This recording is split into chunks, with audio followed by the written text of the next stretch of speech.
जो बाली पिपिली मंगलपुर रे जड़े सांबादिका जीवन जाइथिला, जो बाली जड़े पुओ अनाथ हो जाइथिला, आज से बाली पिपिली तहसिलदार को नहीं उठी बड़ प्रश्न।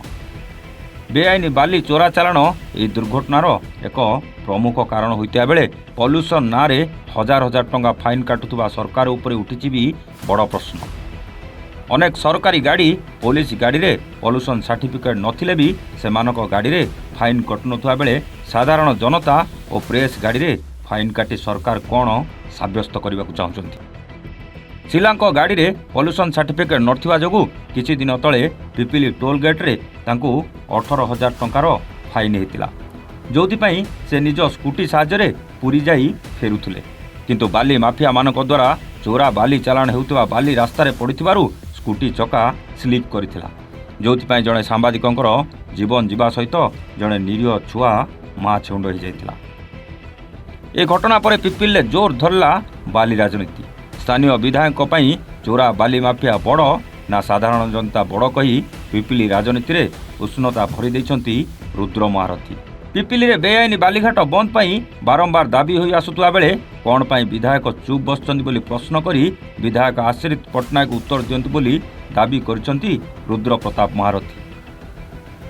एपरिक पिपिली चलुवा बेआईन बालीघाट दलीय कर्मी चलाउछंती बोली अभियोग मध्य करिसंती।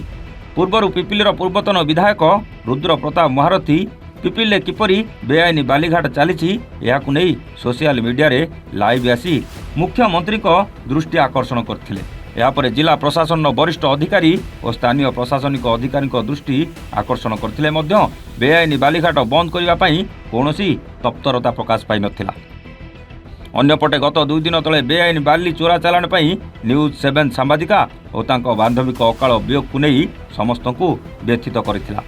आज रुद्र प्रताप पिपिली तहसिलदार को भेटी किपरि बेआईन बालीघाट चली आक्शन परिवर्ते अधिकारी नीरव रोचंती बोली प्रश्न बाण रे घाइला करथिबा बेले बेआईन बालीघाट पाई विधायक को टार्गेट करथिले। केवल बीजेडी नुहे समान अभियोग आनी कांग्रेस और सीपीएम पार्टी।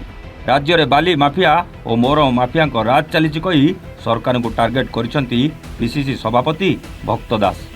अन्यपटे पिपिली बेआईन बालीघाट पाई सीधा सड़क पिपिली विधायक को आंगुली उठाई सीपीएम नेता। बाली पाई दुर्घटना रे प्राण हराइथिबा जीवन मूल्य किए देई पारिबो बोली प्रश्न करिसंती। अन्यपटे बीजेडी कांग्रेस और सीपीएम पार्टी पिपिली चलुवा बेआईन बालीघाट रे स्थानीय विधायक संपृक्ति थिबा नै पुला पुला अभियोग करिसंती।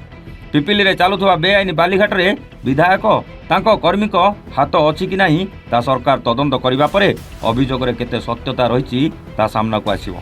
किंतु विधायक विरुद्ध रे अणा जाइतबा सांघातिक अभियोग परे विधायक किबा तांको दल पक्षरु कोनोसी प्रतिक्रिया मिली पारि नाही।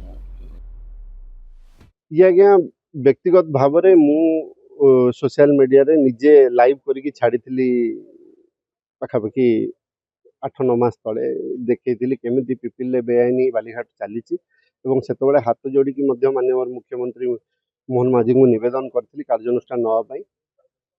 से ता परदिन मध्य सेही जागारू 2टी गाड़ी जबत होइतिला एवं तापरे जेमती चली बालीघाट सबुआडे चलची पाखापाखि आम डेलांग पिपिली निर्वाचन मंडल रे विशेष कर पिपिली ब्लॉक रे जदि देखिबा 15 रु ऊर्ध्व बेआईन बालीघाट चली एवं किछि कार्यानुष्ठान नहीं। मु एई जोगु कहूची कना मु बारंबार एई कथा को गणमाध्यम रे आनीची लोकप्रतिनिधि माने हमर चेयरमैन वाइस चेयरमैन जिला परिषद काउंसिलर समस्त कथा लिखित माध्यम रे मते दैछन। तहसीलदार को कहिचु, कलेक्टर को कहिचु, आईएसी को कहिचु, एसडीपीओ को कहिचु, एसपी को कहिचु, व्यक्तिगत भाव रे मु भेटिकी मध्य कहिची एवं तापर भी कार्यानुष्ठान सुन एवं बारंबार जेतबेले एई घटना घटी चलची एवं आपण जानंती नुआ शासन ने किछि दिन तले भी एई बेआईन बाली चालान को नेकी तांको भितरे गोटे गोष्ठी कंदल हेकी जनकर देहांत होइतिला एवं गतकाली जने वरिष्ठ सांबादिक शिलापांकर देहांत होइची पिपिली अंचल रे। जेतबेले आपण देखुथिबे तार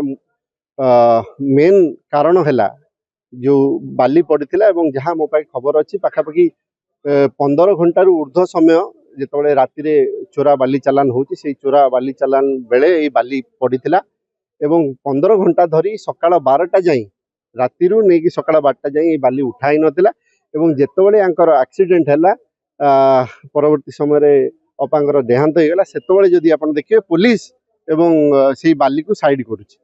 ଇଏ ସରକାରଙ୍କର ନିଦ ଭାଙ୍ଗିବା ଦରକାର। ଇଏ ଭାଙ୍ଗୁ ନାହିଁ। ଲୋକଙ୍କ ପାଖରେ ପଲ୍ୟୁସନ ସାର୍ଟିଫିକେଟ ଯଦି ନାହିଁ, ପଲ୍ୟୁସନ କରିନାହାନ୍ତି, ବିଶେଷ କରି ଆମ ଅଞ୍ଚଳରେ ଡେଲାଙ୍ଗ ପିପିଲି ଅଞ୍ଚଳରେ ସେ ଟୋଲଗେଟ୍ ହଉ କି ଏଠି ଯୋଉ NHAI ର ଯୋଉ କ୍ୟାମେରା ଲାଗିଛି ତା ମାଧ୍ୟମରେ ହଉ, ଫାଇନ୍ ବାରମ୍ବାର ଆସୁଛି, 10,000 ଫାଇନ୍, 5,000 ଫାଇନ୍, କିନ୍ତୁ ସାଧାରଣ ଜନତାଙ୍କର ଜୀବନର ମୂଲ୍ୟ ମତେ ଲାଗୁଛି ଏ ସରକାରରେ ନାହିଁ ଏବଂ ବାରମ୍ବାର ଏଭଳି ଘଟଣା ଘଟି ଚାଲିଛି। ଏବଂ ମୁଁ ଆପଣଙ୍କ ଜରିଆରେ ମୋର ପ୍ରଶ୍ନ ରହିବ ମାନ୍ୟବର ବିଧାୟକଙ୍କୁ, ଏଇ ଯୋଉ ଚୋରା ବାଲି ଚାଲାଣ ଚାଲିଛି, ଏଇ ଯୋଉ ବାଲି ମାଫିଆ ଅଛନ୍ତି, ତାଙ୍କ ପଛରେ ଆପଣଙ୍କର ହାତ ନାହିଁ ତ? କାହିଁକିନା ବାରମ୍ବାର ସମସ୍ତଙ୍କୁ କହିଲା ପରେ ମଧ୍ୟ କିଛି ପଦକ୍ଷେପ ନିଆଯାଉ ନାହିଁ। ଆପଣ ମଧ୍ୟ ଚୁପ୍ ଅଛନ୍ତି 19 ମାସ ହେଲା। ଆପଣଙ୍କୁ ମଧ୍ୟ ମୋର ନିବେଦନ ରହିବ, ଆପଣ ଟିକେ ମଧ୍ୟ ସ୍ପଷ୍ଟ କରନ୍ତୁ ଜନସାଧାରଣଙ୍କୁ ଆପଣଙ୍କ ପାଇଁ କିଏ ବଡ଼। କାହିଁକିନା ପାଖାପାଖି ସବୁ ଯୋଉ ଇଲିଗାଲ ମାଇନିଂ କରୁଛନ୍ତି, ଯୋଉ ବାଲି ମାଫିଆ ଅଛନ୍ତି, ସମସ୍ତେ ଆପଣଙ୍କ ସହିତ ଜଡ଼ିତ ଅଛନ୍ତି, ଆପଣଙ୍କର ଦଳରେ ସହଯୋଗୀ ଅଛନ୍ତି, ଆପଣଙ୍କ ପାଖରେ ମଧ୍ୟ ଆମକୁ ଦେଖିବା ପାଇଁ ମିଳୁଛି, ସୋସିଆଲ ମିଡ଼ିଆରେ ସମସ୍ତେ ଦେଖୁଛନ୍ତି, ଯାହା ଲୋକମାନଙ୍କ ମଧ୍ୟରେ ମଧ୍ୟ ଆଲୋଚନା ରହିଛି। ଆପଣ କେବେ କାର୍ଯ୍ୟାନୁଷ୍ଠାନ ନେବେ, କେବେ ଡେଲାଙ୍ଗ ପିପିଲିରେ ଇଲିଗାଲ ମାଇନିଂ ବନ୍ଦ ହବ, ଆର ତଥ୍ୟ ଆପଣ ଜନସାଧାରଣଙ୍କୁ ରଖନ୍ତୁ, ମୋର ନିବେଦନ ରହିବ। ଏବଂ ଆପଣ ସ୍ପଷ୍ଟ କରନ୍ତୁ ଆପଣଙ୍କ ପାଇଁ ଏ ବାଲି ମାଫିଆ ବଡ଼, ତାଙ୍କର ଯୋଉ ମାସିକିଆ କମିଶନ ବଡ଼, ନା ସାଧାରଣ ଜନତାଙ୍କ ଜୀବନ ବଡ଼। ପୁରୀ ପିପିଲିରୁ ପ୍ରଶାନ୍ତ ମହାରଣାଙ୍କ ରିପୋର୍ଟ, A1 ଓଡ଼ିଆ।